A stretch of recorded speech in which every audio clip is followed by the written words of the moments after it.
सुंदरबन के हरे भरे जंगलों के भीतर, जहां विशाल गंगा नदी बंगाल की खाड़ी से मिलती है, वहां एक छोटा लड़का राज रहता था। रात के आकाश जितनी काली आंखें और सुबह की ओस जितना साफ दिल वाला राज एक निडर खोजी था। वह दिन भर घने जंगलों में घूमता रहता था। उसके साथी सिर्फ चहचहाती चिड़ियाओं और चंचल बंदर ही थे।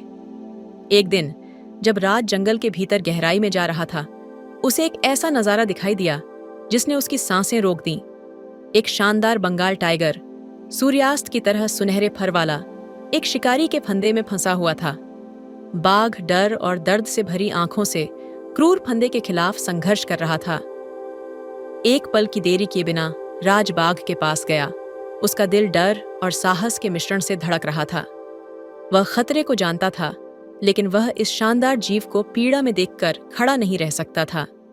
कोमल शब्दों और सावधानियों के साथ राज ने बाघ को फंदे से मुक्त कर दिया। बाघ शुरू में सावधान था, धीरे धीरे राज पर विश्वास करने लगा। उसे एहसास हुआ कि लड़का कोई नुकसान नहीं पहुंचाना चाहता।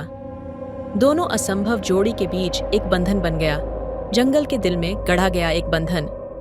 वे दिन भर साथ में बिताते थे, घने जंगलों में खोज करते थे, कहानियां साझा करते थे और हंसते थे।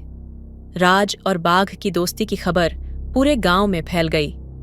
शुरू में ग्रामीण डरे हुए थे, लेकिन जब उन्होंने लड़के और जानवर के बीच शांतिपूर्ण सहअस्तित्व देखा तो उनका डर प्रशंसा में बदल गया।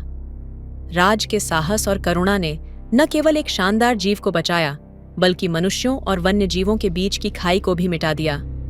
लड़का और बाघ प्रकृति के सम्मान के प्रतीक बन गए।